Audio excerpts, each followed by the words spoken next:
आपसे अनुरोध है कि इस वीडियो को लाइक करें, शेयर करें तथा चैनल को सब्सक्राइब करें और बेल आइकन को भी दबाएं, जिससे आपको ऑल नोटिफिकेशन मिलती रहे। तो चलिए अब शुरू करते हैं आज का टॉपिक। आज शुरू किया जा रहा है कैंटिलीवर रिटेनिंग वाल का दूसरा लेक्चर। पहले लेक्चर में कैंटिलीवर रिटेनिंग वाल के परिचय के बारे में बताया गया था। आज दूसरा लेक्चर है, इसमें हम देखेंगे कि यह कैंटिलीवर रिटेनिंग वाल का क्रॉस सेक्शन और बार कटरमेंट कैसे बनाया जाएगा। सबसे पहले हम बात करते हैं क्रॉस सेक्शन। क्रॉस सेक्शन होता क्या है? जो क्रॉस सेक्शन बनाया जाता है, यदि कोई आकार हो, मान लेते हैं कि एक ये दीवार दिखाया गया है, यह एक 3D दीवार है, वॉल दिखाया जा रहा है, ऐसे करके बना होगा, ऐसे करके बना होगा, यह नीचे की तरफ आएगा। अब अगर यहाँ इसका फ्रंट माना जाता था और यहाँ से इसको साइड मानते थे, तो साइड से देखने के बाद लेकिन फ्लक यह वाला ना देख करके इसके अंदर काट करके देखा जाए, तो इसका जो आंतरिक संरचना दिखेगा वह इसका क्रॉस सेक्शन कहलाएगा। एक होगा हमारा बार कटरमेंट। तो बार कटरमेंट में उस चीज़ को दिखाना है कि जो इसके अंदर दीवार के अंदर, क्या कह सकते हैं, रिटेनिंग वाल जो हमारा है, इसके अंदर जो छड़ डाले जाएंगे, उस छड़ को किस प्रकार से और कहाँ से काटा जा रहा है, कटने के बाद छड़ किस प्रकार से दिखेगा, यह चीज़ हमको यहाँ पे दिखाना है। अगर बात किया जाए रिटेनिंग वाल का, तो अभी पिछले टर्न पे बताया गया था कि एक हमारा स्लेब होता था ऐसे करके, और एक ये फ्लक्स सीधा होता था, और यहाँ से एक ऐसे तिरछा भागा करके आपस में मिला होता था। ये हमारा टो कहलाता था, यह हिल कहलाता था, और यह भाग हमारा स्टेम कहलाता था। जहाँ इसकी चौड़ाई बताई गई थी कि 15 से लेकर के और 30 सेंटीमीटर के बीच रखा जाएगा। यहाँ की चौड़ाई, स्टेम की निचली चौड़ाई जो बताया गया था, यह h/10 लेंगे, यानी जितना स्टेम की ऊंचाई होगी उतना बटे 10 लिया जाएगा। और यहाँ का बताया गया था 3b लिया जाएगा, 0.3b। जबकि यहाँ से और यहाँ तक का जो माप बताया गया था इतना, यह बताया गया था कि 0.4h से लेकर के और 0.6h तक लिया जाता है। इस प्रकार से इसका खाका तैयार किया जाएगा। लेकिन ये सारे आंकड़े कब लिए जाते हैं? जब क्वेश्चन के अंदर ये आंकड़े नहीं दिए जाते हैं। यदि यहाँ पे कोई भी आंकड़ा दिया गया हो, जैसे यहाँ पे बताया गया कि जो इसका शीर्ष होता है स्टेम का, ऐसे करके इसको रखा जाता है 20 से 15 से 30 तक। लेकिन अगर यहाँ का दिया जा रहा है कि 10 है या 40 है स्टेम की ऊपरी चौड़ाई, तो हमको इतना ही लेकर के चलना है, जो क्वेश्चन में दिया होगा उसी चीज़ को। अगर क्वेश्चन में यह नहीं दिया गया होगा, तब पिछले लेक्चर के अनुसार जैसे जो जहाँ पे बताया गया था वह हमारा रखा जाएगा। अब हम बात करते हैं इसी पे एक क्वेश्चन के लिए कि रिटेनिंग वॉल का क्रॉस सेक्शन जो हमारा है और बार कटरमेंट यह किस प्रकार से बनाया जाएगा। चलिए तो हम देख लेते हैं। एक क्वेश्चन यहाँ पे दिखाया गया है, ये हमारा क्वेश्चन है, जिसमें कहा जा रहा है कि एक प्रबलित सीमेंट कंक्रीट की कैंटिलीवर प्रतिधारक दीवार का अनुप्रस्थ काट बनाने के लिए कहा जा रहा है। किसी भी उचित माप पे खींचा जा सकता है। उचित माप यानी जब इसको ड्राइंग शीट पे बनाई जाए तो कोई भी एक RF लेकर के बनाएंगे। जैसे मान लिया जा रहा है कि 1/50 है। जो भी RF यह मानते हैं, जो पैमाना माना जाता है, जो भी ड्राइंग बनाई जाती है, उस ड्राइंग के बाएं कोने पे या जो ड्राइंग बना होगा उसके ऊपर इस सिंबल को दिखाया जाता है कि RF कितना लेकर के इसको किस प्रकार से कन्वर्ट करके छोटा किया गया है। आगे दिया गया कि स्टेम की जो चौड़ाई, ऊपरी चौड़ाई है वह हमारा 25 सेंटीमीटर है। यानी जो हमारा स्टेम बनेगा ऐसे करके, तो यहाँ की चौड़ाई कह रहा है कि 25 है सेंटीमीटर। कह रहा है स्टेम की निचली चौड़ाई, यानी यहाँ की चौड़ाई हमारा 50 रखना है। कहा जा रहा है टो एवं हिल की मोटाई, यानी जो नीचे इसका बेस स्लेब होगा उस बेस स्लेब की मोटाई 40 होगी। यानी यहाँ से अगर इस प्रकार से ऐसे बेस स्लेब बनाया जाता है तो यहाँ से लेकर के यहाँ तक यह 40 है, और वह भी सेंटीमीटर में। कह रहा है कि स्टेम की स्लेब से ऊंचाई 3.5 मीटर, यानी इसके इस फ्लक्स से और इसके शीर्ष तक की जो ऊंचाई होगी वह 3.5 मीटर है। और कहा जा रहा है कि टो का लंबाई 80 है 0.8 मीटर, या कहा जा सकता है कि यहाँ से लेकर के और इस सिरे तक का जो माप है यह हमारा 80 सेंटीमीटर है। और कहा जा रहा है कि आधार स्लेब की जो चौड़ाई है यह 3.1 मीटर, यानी यहाँ से लेकर के यहाँ तक पूरा जो माप दिया गया है यह 3.1 मीटर के बराबर है। और दूसरा हिल हमारा यहाँ से आगे का माप है। तो ये हमारा पूरा खाका इस क्वेश्चन के आधार से बन के तैयार हो जाएगा। अगर कहा जाए कि हमारा इस प्रकार से ऐसे बना हुआ है तो इसमें हमको दिखाना होगा छड़ की स्थिति, क्योंकि इसमें कहा जा रहा है कि प्रबलन की व्यवस्था स्वयं करिए। प्रबल आधार स्लेब में यानी इसमें, और कहा जा रहा है कि स्टेम में यानी इसमें प्रबलन की व्यवस्था स्वयं करना है, यानी इसके अंदर जो छड़ लगाए जाएंगे वह सेम लगाए जाएंगे।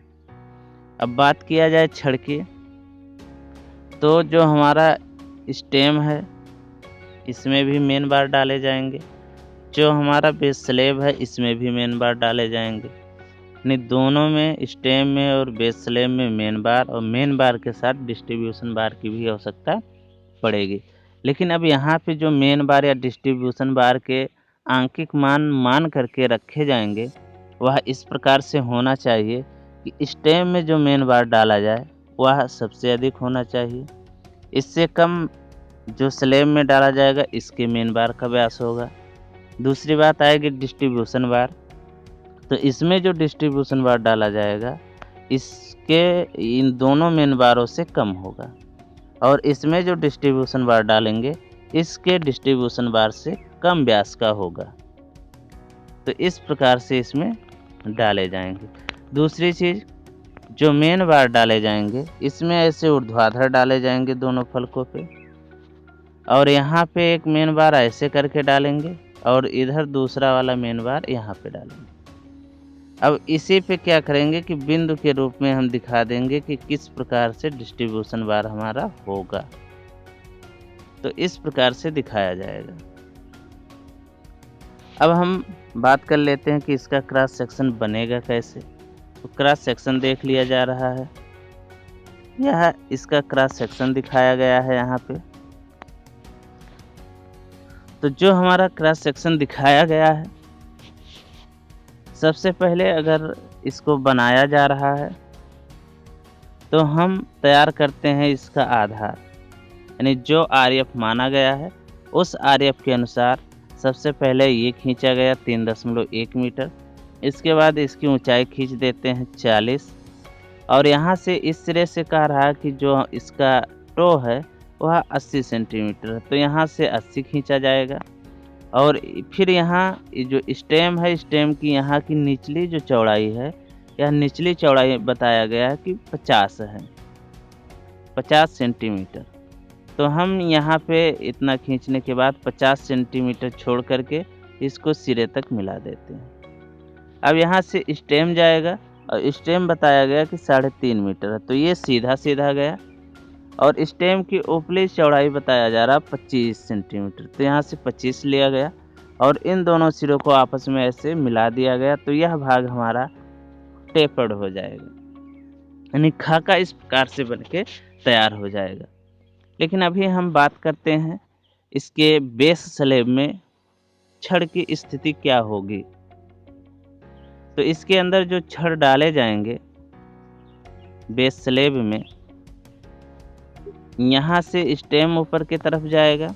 तो एक छड़ जो ऊपर की तरफ ऐसे करके डाला जाता है, यह इस सिरे तक पूरा आएगा, सिर्फ इस सिरे पे कवर को छोड़ा जाएगा।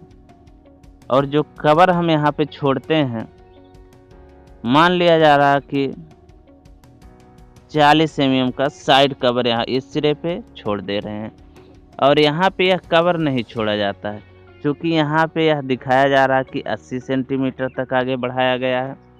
लेकिन जो यहाँ से यहाँ तक छड़ आगे बढ़ाया जाता है, यह 20 सेंटीमीटर से लेकर के और 40 सेंटीमीटर तक छड़ को आगे बढ़ाते हैं। लेकिन हम यहाँ पे बढ़ा देते हैं इसको 25 सेंटीमीटर, यानी इस फ्लक्स से आगे 25 सेंटीमीटर तक छड़ को बढ़ाएंगे। और इसके नीचे वाले फ्लक्स पे बात किया जाए कि नीचे किस प्रकार से डालेंगे, तो जो नीचे डाला जाएगा वह हमारा होगा कि यहाँ से कवर छोड़ेंगे और इस दिशा में आगे बढ़ेंगे। लेकिन यह अंतिम फ्लक्स तक नहीं जाएगा, इसके यहाँ शीर्ष से ये जो आगे की तरफ बढ़ेगा वह सिर्फ हमारा 30 से लेकर के और 50 सेंटीमीटर तक ही आगे बढ़ेगा। यानी यहाँ से इस फ्लक्स से और जो आगे छड़ बढ़ाया जाएगा वह हमारा इतना ही बढ़ाया जाएगा। और इन्हीं छड़ों पे ऐसे बिंदु के रूप में डिस्ट्रीब्यूशन बार डाल दिए जाएंगे। कितने कितने दूरी पे डाले जाएंगे? जो मेन बार डाले जाते हैं, सारे मेन बार कहीं पे भी डाले गए हों, तो सारा मेन बार जो हमारा डाला जाएगा वह मेन बार डाला जाएगा 300 mm पे। जबकि वहीं हमारा डिस्ट्रीब्यूशन बार की अगर बात किया जाए तो यह 450 mm की दूरी पे डाला जाएगा। तो इस प्रकार से इसके आधार स्लैब में छड़ को दिखाया गया है, और जो छड़ जहाँ पे भी दिखाए जाएंगे उसके नाम भी लिखे जाएंगे। दूसरा बात कर लेते हैं इसके स्टेम की। तो इसका जो स्टेम दिखाया गया है, मान लेते हैं कि यहाँ से नीचे हमारा स्लैब है, एक ये सीधा वाला भाग होगा, एक हमारा ये यहाँ से ऐसे तिरछा आएगा, यहाँ पे रख दिया जाएगा क्वेश्चन के अकॉर्डिंग 25, और इसकी जो हाइट यहाँ से यहाँ तक होगी 3.5 रख दिया गया। अब यहाँ जो कवर डालेंगे, छड़ डाला जाएगा, मेन बार ऊर्ध्वाधर डाले जाएंगे। तो मेन बार एक यहाँ से ऐसे ऊर्ध्वाधर डाला गया, इस सिरे पे भी ऊर्ध्वाधर डाला गया, और यहाँ पे कवर को छोड़ते हुए। लेकिन यहाँ स्टेम में जो कवर लेंगे वह लेंगे 50 mm। 50 mm का कवर लिया जाएगा। और ये जो छड़ ऊपर की तरफ इसमें स्टेम में आएंगे, इसको ऐसे मोड़ दिया जाएगा, यानी इसको मोड़ करके हुक बनाया जाएगा। और ये हुक बनाते कैसे हैं? तो अगर छड़ हमारा ऐसे सीधा सीधा करके मुड़ रहा है तो ये कहीं ना कहीं से मुड़ना शुरू करता है। ये जो हमारा होगा यह 4 फाई के बराबर होता है, जहाँ फाई छड़ का व्यास होगा। और इसकी अगर त्रिज्या की बात किया जाए तो यह 2 फाई की त्रिज्या से लेकर के मोड़ा गया है। और यहाँ से लेकर के जो ये आगे बढ़ाया जाता है, यह भी हमारा 4 फाई के बराबर ही बढ़ाया जाता है। इस प्रकार से हुक 180 डिग्री पे मोड़ करके बनाए जाते हैं। कहीं पे भी अगर हुक बना है तो इसी प्रकार से इसको मोड़ करके बनाए जाएंगे। अभी बात किया जा रहा था कि इसके स्टेम जो दिखाया गया है, स्टेम में किस प्रकार से दिखाया जाएगा इसकी मेन बार और डिस्ट्रीब्यूशन बार। तो ये हमारा फ्लक तैयार हो गया है ऐसे करके। यहाँ पे हुक बनाते हुए एक छड़ ऐसे नीचे की तरफ चल जाएगा स्लैब में, यहाँ से भी एक छड़ ऐसे हुक बनाते हुए, यहाँ से ऐसे हुक बनाते हुए यह भी सीधे स्लैब में चल जाएगा। यह मेन बार होगा और इसी पे हम डिस्ट्रीब्यूशन बार दिखा देंगे। सारे डिस्ट्रीब्यूशन बार ऐसे दिखा दिए जाएंगे एक बिंदु के रूप में। और यहाँ पे जो ऊपर या इसमें चारों तरफ कवर छोड़ा जाएगा वह कवर हम लेंगे 50 mm। 50 mm का कवर छोड़ देंगे। कवर छोड़ने के बाद जब इस प्रकार से खाका हमारा तैयार हो जाएगा, अब चूंकि जो हमारा स्टेम बनाया जाता है यहाँ आधार स्लेब होता है और इस सिरे पे क्या होता है कि मृदा का भराव किया जाता है। लेकिन जैसे जैसे हम ऊपर की तरफ जाते हैं मृदा का दबाव कम होता जाता है। तो ऐसी स्थिति में जब मृदा का दबाव इसके दीवार पे कम पड़ता है या स्टेम पे कम हो जाता है तो इसके अंदर जो डाले गए हैं मेन बार, इसको धीरे धीरे हम कम करते जाते हैं। तो इसको कम करने के लिए हम क्या करते हैं कि इसको 2 स्थानों पे या 3 स्थानों पे छड़ को काट दिया जाता है। और यह छड़ जो काटा जाता है इन ऊर्ध्वाधर छड़ों को ही काटा जाता है। अगर बात किया जाए कि ये दीवार हमारा था और यहाँ से देखा जाए कि छड़ किस प्रकार से बना होगा, अभी हम सिर्फ बात करते हैं इसके दीवार के अंदर। तो अगर दीवार के अंदर बात किया जाए तो इस प्रकार से हमारा ऐसे दीवार बना होगा एक।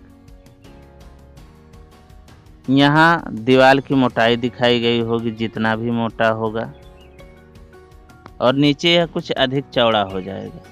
अब जो इसमें ऊर्ध्वाधर बार डाले गए हैं ये ऐसे ऐसे करके डाले गए हैं, सारे बार ऐसे करके। अगर यहाँ से देखा गया दीवार को, यानी दीवार को इस तरफ से देखा जा रहा हो तो, और इसी पे ऐसे करके डिस्ट्रीब्यूशन बार भी इसके अंदर इस फ्लग पे भी और पिछले फ्लग पे भी दिखाए गए हैं। तो जो ये ऊर्ध्वाधर वाले बार हैं इसी को हमको काट करके कम करना है। काटते कितने पे हैं? h/2 से और h/3 तक काट करके कम किया जाता है। हम चाहे बराबर दूरी पे इसको 3 भागों में काट दें या कोई भाग 1/3 कर दिया जाए, 1/2 कर दिया जाए, या दोनों मिक्स करके काट दिया जाए। तो इस प्रकार से इसके अगर छड़ को काटा जाएगा तो जो ये छड़ ऊर्ध्वाधर दिखाए गए हैं इसमें से क्या होगा कि सारे छड़ नहीं काटे जाएंगे, एक छोड़ करके एक काटा जाएगा। और दूसरी चीज़, जो ये ऊर्ध्वाधर छड़ डाले गए हैं इनके बीच की जो दूरी रखेंगे सबसे नीचे पास पास रखेंगे, यानी 100 mm पे, फिर 200 mm, यानी जैसे जैसे ऊपर की तरफ जाएंगे जब छड़ को कम करते रहेंगे तो गैप इसके अंदर बढ़ता रहेगा। तो यहाँ पे एक बार यहाँ से काट दिया जा रहा है, h/2 पे मान लेते हैं काट देते हैं, या h/3 पे काट देते हैं, या 3.5 मीटर है तो 3.5 में हम 3 से भाग कर देते हैं। तो जितना भी आएगा 3 × 3 1.2 मीटर हो रहा है। 1.2 मीटर पे नीचे से काटा गया, फिर 1.2 मीटर पे, और बाकी ऊपर वाला पूरा 1.3 मीटर छोड़ दिया गया। या जितना भी होगा हमारा उसी हिसाब से इसको काट दिया जाएगा।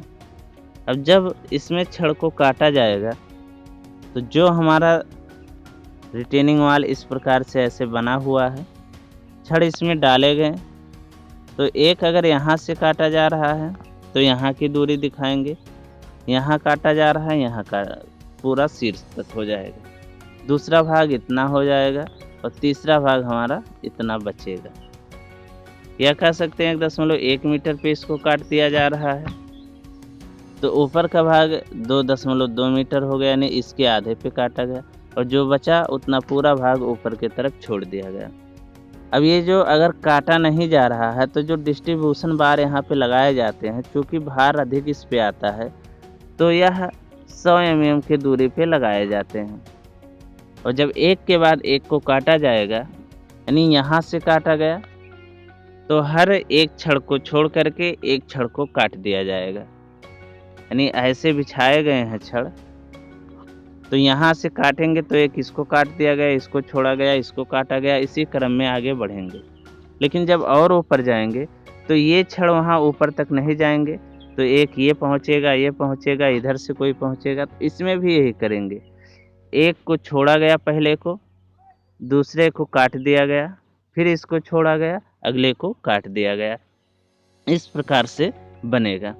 और इसके अंदर जो जाएगा हमारा स्लेब में जो जोड़ा गया है, बार को दिखाया गया है जोड़ करके कि हमारा स्लेब ऐसे बना हुआ है और इस स्लेब के अंदर ऐसे हमारा आ रहा है बार। तो इस बार को यहाँ से ऐसे ला करके मोड़ दिया जाएगा और इधर वाला जो बार आएगा वो भी ऐसे आकर के यहाँ पे हुक बना दिया जाएगा।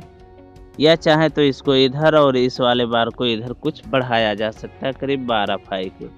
अगर नहीं बढ़ाना चाहते हैं तो यहाँ पे ला करके आपस में हुक बना देंगे। यानी ऊपर से छड़ाया तो ये ऐसे आकर के मुड़ गया और जो इधर से छड़ाया ये यहाँ पे आकर के ऐसे मुड़ गया। तो इस प्रकार से, और यहाँ से हो जाएगा ये भाग, ये ऐसे हमारा हो गया स्लेब।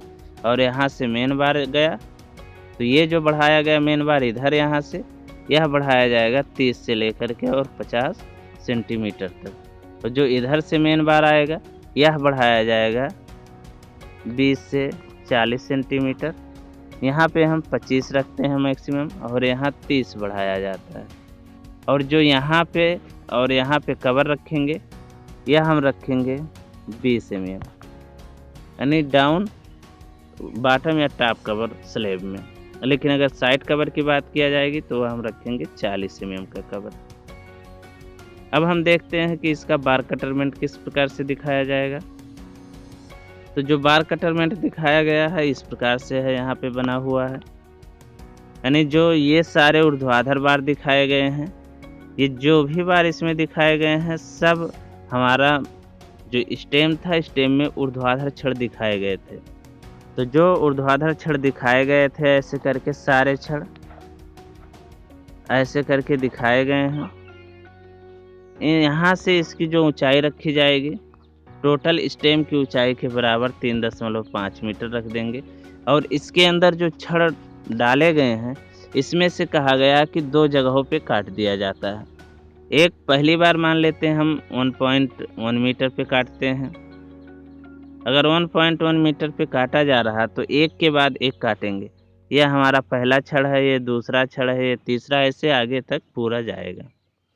पहली छड़ को काटा जा रहा है, छोड़ करके दूसरे को यहाँ से काटा गया, फिर एक को छोड़ करके यहाँ से काटा गया, फिर एक को छोड़ के यहाँ से काटा गया, फिर एक को छोड़ करके यहाँ से काटा गया और फिर एक छोड़ दिया गया। यह पहला कटरमेंट की स्थिति हो गई यहाँ से यहाँ तक। जब दूसरा कटरमेंट यहाँ तक हो गया, यानी यहाँ से 2.2 मीटर नीचे से हो जाएगा। यहाँ से अगर यहाँ से कटरमेंट करते हैं तो ये बार ऊपर के तरफ नहीं होगा, यानी यह है यहाँ पे नहीं दिखाया गया है। यह भी काट कर निकाला गया, यह भी काट के निकाला गया और यह भी काट करके निकाल दिया गया। अब इसके बाद जो छड़ बचे, अब उसमें से एक को काटा जाएगा, एक को छोड़ा जाएगा। यानी इसी के शीर्ष से पहला छोड़ा गया, दूसरा काटा गया, फिर इसको छोड़ा गया, इसको काटा गया, ऐसे आगे की तरफ बढ़ाएंगे। और फिर यहाँ पे 10 का था कवर, 10 सेंटीमीटर, यहाँ 10 था, फिर ऊपर आया तो 20 हो गया, फिर 20 इधर भी हो गया। और जब यहाँ से यहाँ तक देखा गया, जब इसको काट करके निकाला गया तो कवर हमारा 40 हो गया। यानी गैप इन छड़ों के बीच स्पेसिंग जो होगा हमारा 40 हो गया। तो इस प्रकार से इसके सारे छड़ या कह सकते हैं बार कटरमेंट दिखाया गया। यह बहुत आवश्यक नहीं होता है, लेकिन जो इसका क्रॉस सेक्शन होता है वह बहुत इम्पॉर्टेंट होता है, जो बार बार एग्जाम में पूछे जाते हैं।